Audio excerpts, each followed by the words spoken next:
Olá, você está no canal Histórias do Violão. O vídeo de hoje é uma continuidade ao primeiro gênero musical genuinamente brasileiro, o choro. Portanto, se você não assistiu ao primeiro vídeo, acompanhe aqui no card para não perder a sequência. Vamos a mais uma aula com Francisco Araújo.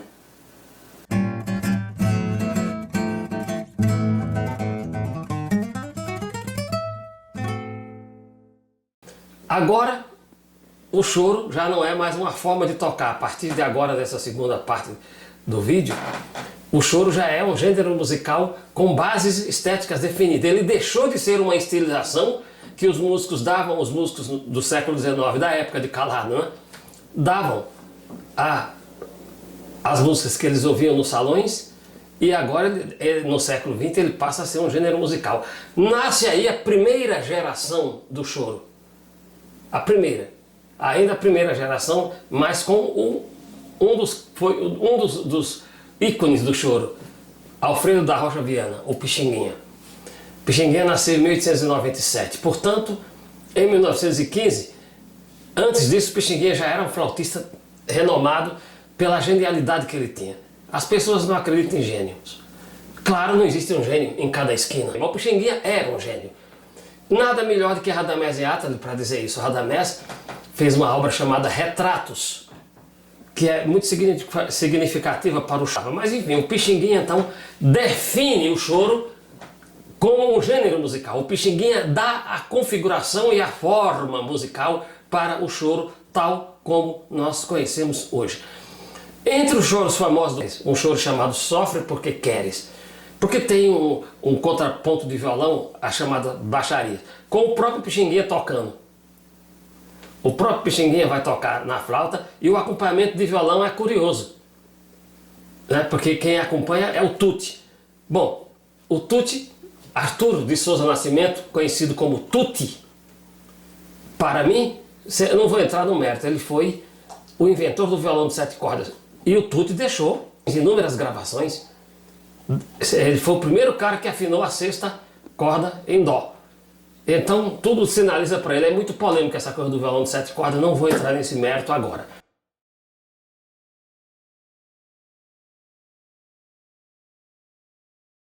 O Pixinguinha gravou polcas também, ele conhecia. Ele não formalizou o gênero do choro por acaso, ele conhecia as polcas. Aliás, as primeiras gravações dele foram polcas. São João Debaixo d'Água, do Irineu Batina de Almeida, que foi o professor dele. Bom, mas o Tutti, que eu falei que foi o inventor do violão de 7 cordas, que foi mesmo, a discografia prova isto. O Tutti foi o que levou o Pixinguinha para tocar no Cine Palais. O Pixinguinha então vai tocar no Cine Palais e então vai ficar famoso. O Pixinguinha foi substituir um flautista e esse flautista nunca mais voltou. O Pixinguinha tomou o lugar dele.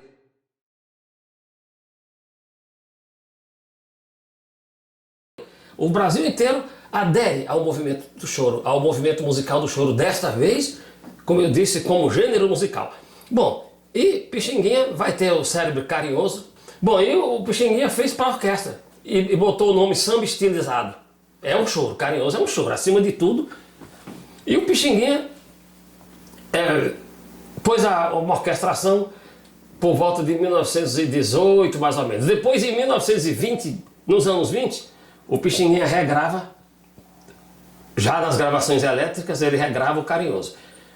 Bom, aí, durante a ditadura execrável do Estado Novo, com Getúlio, a primeira dama, que era a mulher do Getúlio, pediu ao Pixinguinha para que alguém cantasse o Carinhoso. O Pixinguinha disse, não tem letra.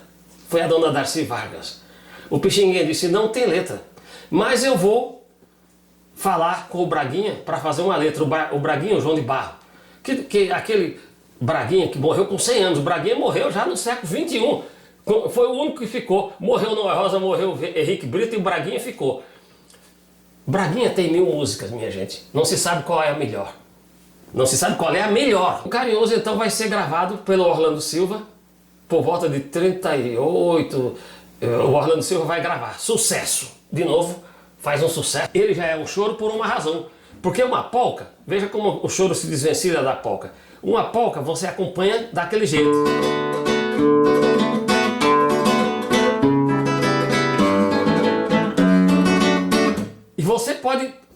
transformar uma polca em choro através da levada do violão.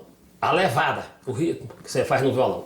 Agora, um choro, você não transforma em polca. Veja só o carinhoso, se você pode acompanhar.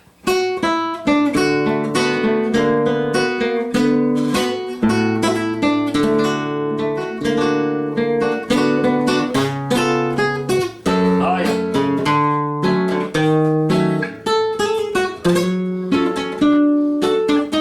Você não pode acompanhar. Não tem jeito. E tem choros futuramente que vai ser pior ainda. Então você já tem que tocar respeitando a rítmica.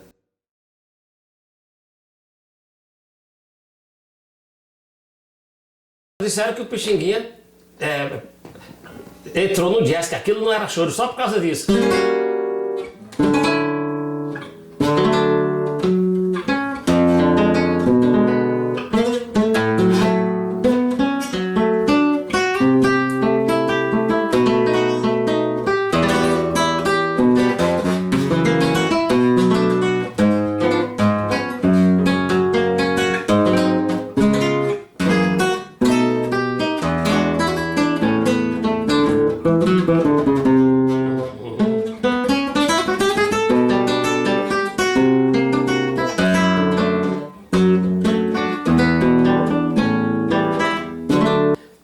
Aí na segunda parte ele dá uma aula de harmonia. Isso ele faz em cima dessa harmonia, em cima da melodia.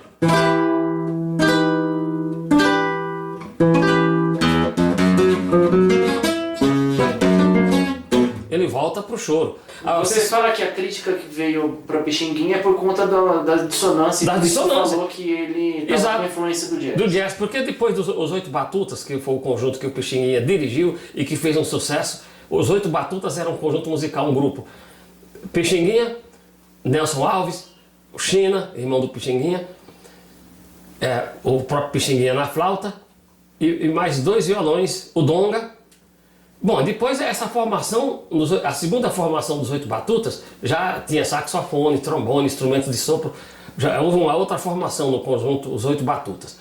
E Pixinguinha até fez um show chamado Os Batutas, né? Que foram para Paris, fizeram sucesso danado, fizeram sucesso no Brasil e tocavam de tudo, choro, cateretê, emboladas. Por causa dessa formação inusitada, que já não era com o instrumento do choro, a segunda formação dos Oito Batutas não era com o instrumento do choro, com exceção da flauta, né? Mas não tinha mais violão, não tinha mais não, era só instrumento de sopro. Então culparam o Pixinguinha de ser influenciado pelo jazz, o que não tem absolutamente nenhum sentido. E se foi influenciado, ótimo, acrescentou alguma coisa. Aí nós estamos na primeira geração do choro, Jacó Pix Bittencourt, o Jacó do bandolim, o genial e incomparável Jacó do bandolim. Eu vou, para falar de Jacó agora, eu vou dizer para vocês uma frasezinha, um poeminha do Fernando Pessoa que tem três versos. Verso é uma linha.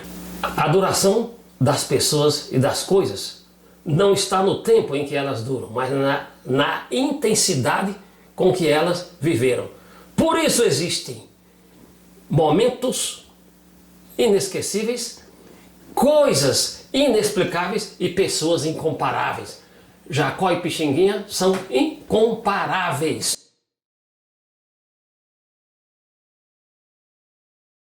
Então Jacó nasceu no Rio de Janeiro em 1918, morreu com 52 anos, 51 anos, em 1969.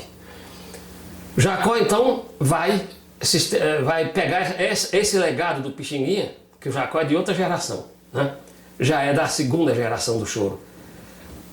Pixinguinha, Anacleto de Medeiros, Ernesto Nazaré, Chiquinha Gonzaga são da primeira geração. O Jacó já é da segunda geração. É de 1918.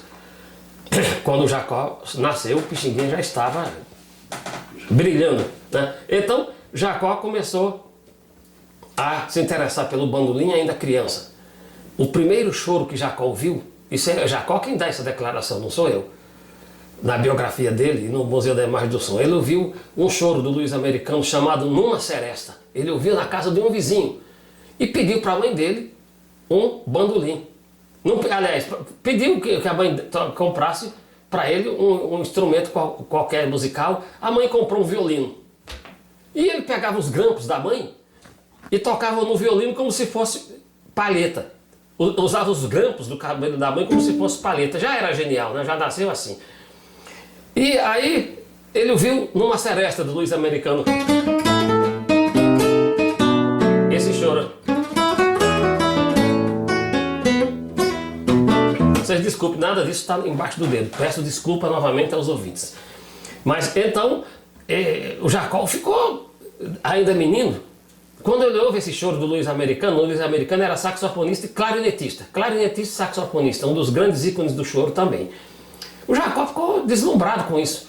E tocando no violino, que a mãe comprou, foi um violino para ele. Com os grampos, fazendo os grampos como se, da mãe, os grampos que a mãe usava no cabelo, como se fosse palheta.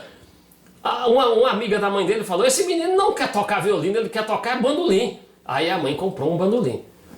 Jacó começa a estudar bandolim sozinho. Estudou com Luperce Miranda. Jacó foi aluno do Luperce Miranda. E o Jacó dá esta declaração. Jacó fala num programa, eu só vou citar a fonte, na década de 60, sobre bandolinistas. Ele fala, eu devo tudo a uma pessoa, a Luperce Pessoa de Miranda. O Jacó dá esta declaração na TV Record. Esse programa só tem o som, não tem imagem. Porque infelizmente as imagens em movimento de Jacó tem uma imagem só.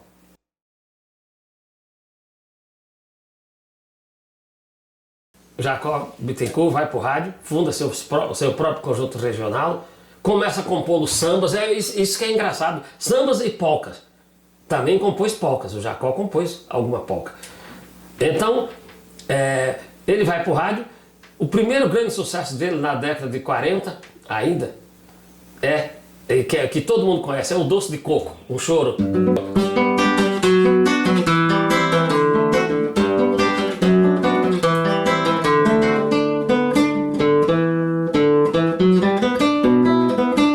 Esse é um dos choros que é antológico do Jacó, o Doce de Coco. Depois vem outros choros, Reminiscência.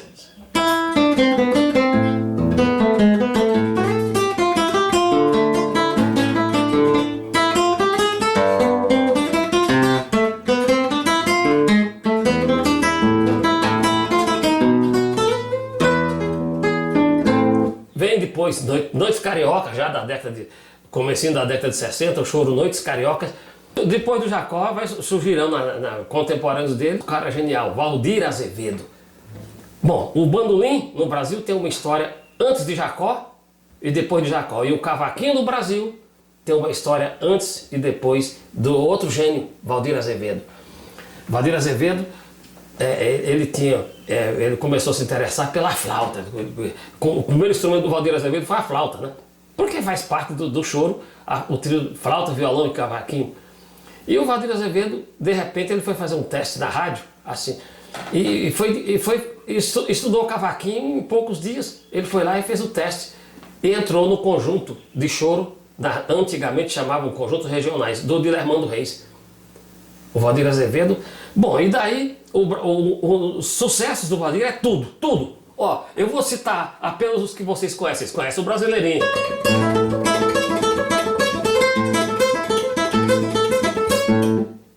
Então, veja, o Valdir Azevedo toca esse choro. Ele foi fazer um teste para ser aviador. Não deu certo, porque ele tinha um problema no coração. Ele queria trabalhar na aeronáutica. Ainda bem que não deu, que ele não passou, né? Senão o choro não teria história. Brasileirinho, em 1949, 48, 49, estourou. Nas paradas de sucesso, Brasileirinho tocava no rádio. Aí depois veio em seguida, Brasileirinho, Pedacinho do Céu, né?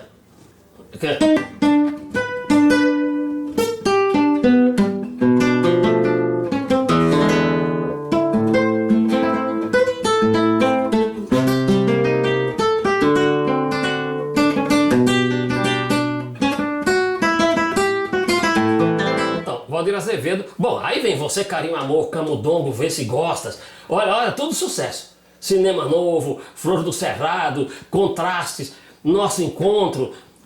Meu Deus do céu, aí vem Chiquita. Tudo sucesso. Você, Carinho e Amor, tudo foram músicas de sucesso. Valdir Azevedo vai tocar cavaquinho no Egito. Cavaquinho não era instrumento solista, não era. Muito bem. O Valdir Azevedo, então, vai ter uma brilhante carreira e vai elevar o choro. O Brasileirinho vai ser conhecido no Brasil inteiro. O mais conhecido é o Tico-Tico no Fubá, que eu falei anteriormente. O mais, é de um paulista. Zequinha de Abreu, nasceu em Santa Rita do Passa Quatro. O Valdir Azevedo foi sucesso no Brasil inteiro, viajou até para o Egito, foi uma coisa fantástica. Segunda geração do choro. Bom, depois disso nós vamos ter Abel Ferreira, clarinetista, Luiz Americano, Dilermano Reis, João Pernambuco, violonista de choros, por excelência. João Pernambuco está em pleno apogeu da sua carreira, na década de 30 e 40. 40, João Pernambuco já está decadente, decadente no sentido que a carreira decaiu, mas não a genialidade do João Pernambuco, que continua sendo genial. Inclusive Jacó vai gravar a obra de João Pernambuco. Jacó grava. Veja que interessante. O violão não era solista. O violão era, na época, o violão também ele servia só para acompanhar o canto. Era um instrumento restrito ao acompanhamento, o violão. Haviam pessoas que já dessa época, nós estamos já na década de 30, já tem solistas de violão fantásticos, né?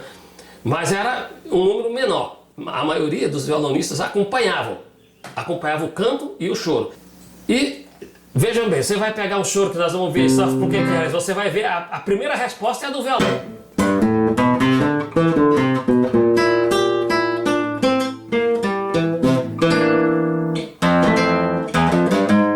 Olha o violão. Então, esses contracantos é respondido pela flauta da melodia. Mas no doce de coco também tem as respostas. Você tem o primeiro acompanhamento com o centro de cavaquinho. Centro é acompanhamento, né, minha gente? Fala centro, porque o cavaquinho fazia o centro. Então, você tem aqui no choro do Jacó.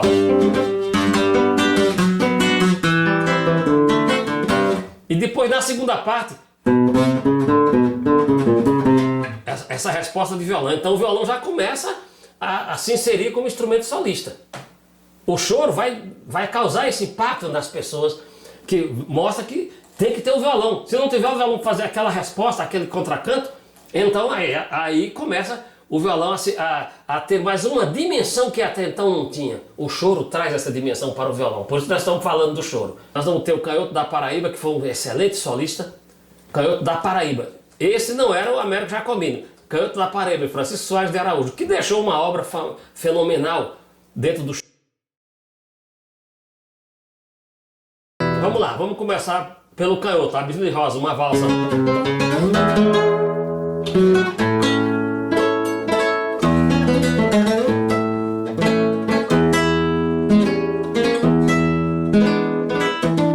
Isso para dar um exemplo já que é sucesso, nós estamos falando em coisas que o povo já conhece. Dilermano Reis.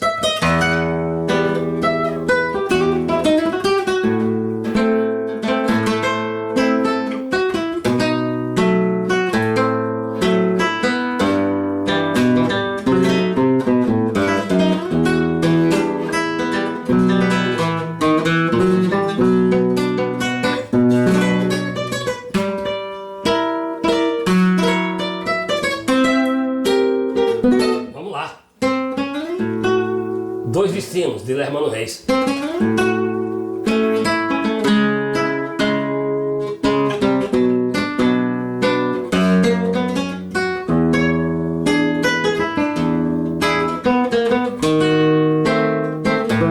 Muito bem. Dois Destinos. Alma Nortista.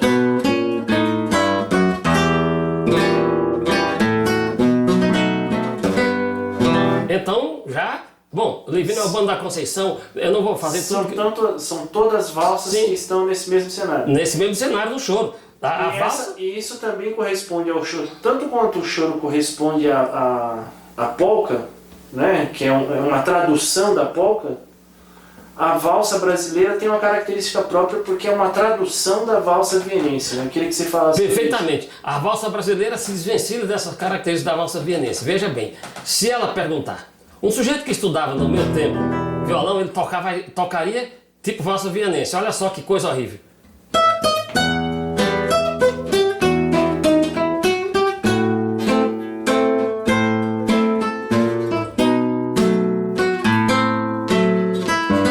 Eu estou dando aqui o exemplo daquilo que não deve ser feito. O fraseado é...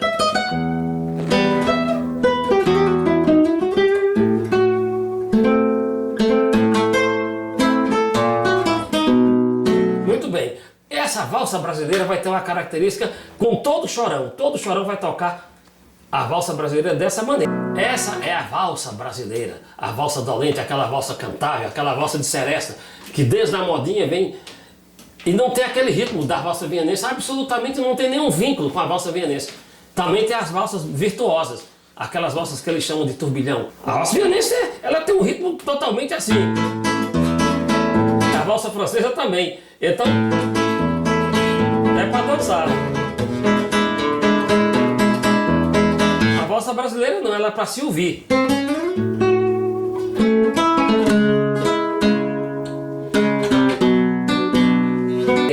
Então você vai ver certas... Jacó, por exemplo, fez um número enorme de valsas. De Lermont fez bem umas 200. Jacó também fez... Jacó tem uma valsa que tem influência, a valsa vienense, que a valsa chama Feia. Engraçado, ele fez para uma menina, né? Para uma menininha. De feia não tem nada, ela é absolutamente linda. Então, Jacó fez para uma menininha, porque parece que estava com um problema de doença, e ele fez para essa criança feia, como se fosse uma... Mas a valsa é linda. Ela já tem um ritmo meio... Um ritmo mais no chão, aquele ritmo 1, 2, 3, 1, 2... Não, mas Jacó... Mais marcado, né? Jacó tem uma valsa chamada De Coração a Coração, que vocês devem ouvir. Chama De Coração a Coração. Aquilo é um espetáculo, é lindo demais. E outras valsas também. Jacó compôs um número enorme de valsas e um número enorme de choro. Gostou do conteúdo? Então não deixe de se inscrever, deixar o seu like e compartilhar esse vídeo. Até mais, um abraço.